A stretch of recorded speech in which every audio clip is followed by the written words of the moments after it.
Women, స్త్రీ ఒక శక్తి. స్త్రీ లేకుండా మగవాడి జీవితాన్ని ఊహించుకోగలడా? ఏదో ఉమెన్స్ డే అని చెప్పి ఆ రోజు అందరూ స్టేటస్లు అందరికీ విష్ చేయడం కాదు. 365 రోజులు ఉమెన్ని గౌరవించడం మీరు తెలుసుకోండి. మీ చిన్నపిల్లలకి, మగపిల్లలకి నేర్పించండి. ఉమెన్ని గౌరవించడం నేర్పించండి పిల్లలకి. 365 రోజులు కూడా ఒకటే రకంగా ట్రీట్ చేయండి, గౌరవంగా, గౌరవ మర్యాదలుగా. మీ ఇంట్లో భార్య అయితే భార్య, అమ్మ అయితే అమ్మ, చెల్లి అయితే చెల్లిని. ఎందుకంటే ఉమెన్ చేసే పని మగవాడు చేయలేడు. ఒక స్త్రీ బయట ఉద్యోగం చేసుకోరాగలదు, ఇంట్లో పిల్లల్ని చూసుకోగలదు, అత్తామామలు చూసుకోగలదు, వంట వండి పెట్టగలదు, అన్నీ చేయగలదు. కానీ మగవాడు చేయలేడు.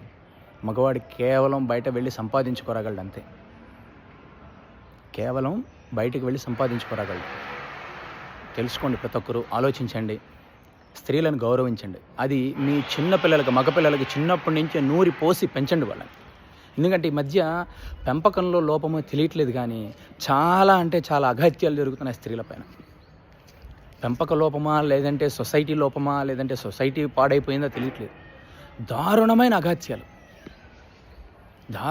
అఘాయిత్యాలు జరుగుతున్నాయి స్త్రీలపైన.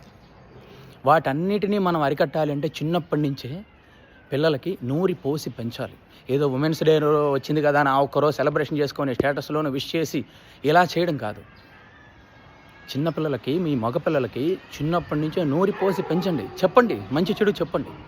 స్త్రీని ఎలా చూసుకోవాలి, ఉమెన్ ఎలా గౌరవించాలి, చెల్లిని ఎలా ట్రీట్ చేయాలి, బయట వాళ్ళని ఎలా ట్రీట్ చేయాలి, తల్లిని ఎలా ట్రీట్ చేయాలి, పెళ్ళైన తర్వాత పెళ్ళాంని ఎలా చూసుకోవాలి, ఇవన్నీ నేర్పించండి చిన్నప్పటి నుంచి. పేరెంట్స్ హరిబరి లైఫ్ స్టైల్లో పడి ఇవి నేర్పించకపోవడం వలననే ఇప్పుడు ఎన్నో అఘాత్యాలు, ఎన్నో దారుణాలు, పెళ్ళైన తర్వాత భార్యాభర్తల మధ్య మనస్పర్ధలు, ఒకరి మీద ఒకరు పెత్తనం చేసుకోవాలనుకోవడం, డామినేట్ చేయాలనుకోవడం, ఇలాంటివన్నీ చిన్నప్పటి నుంచి చక్కగా నూరిపోసి పెంచితే రావన్నమాట. ప్రతి ఒక్కరు ఆలోచించండి.